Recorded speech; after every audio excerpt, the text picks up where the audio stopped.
dapat doon tayo dumarami sa 5 pinas. 5 na awsan. Doon tayo dapat. Ito ay sunna lang. Di ka dito paparusahan ng Allah. Sa Maghrib ay paparusahan ka. Sa Zuhur paparusahan ka. Ha? Ano pa? Asar paparusahan ka. Pagkatiyan ay wajib. Mashallah. Pero ito ay Sunnah. muakkadah, sabi ng mga eskolar natin. Yung sunnah na malapit sa pagka-obliga. Pero hindi ka pa ipaparusahan dito kung hindi ka magsasala. Kapag na may mga taong nagsasala sila ng 2 beses sa isang taon. Bago na yung isang araw na 5 beses. Allahu Akbar. Ha?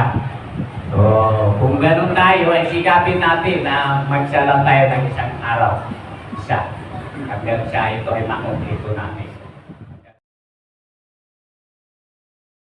Ang sala, yan ang unang bukit tayo sa kabilang buhay sa araw ng pagtuto.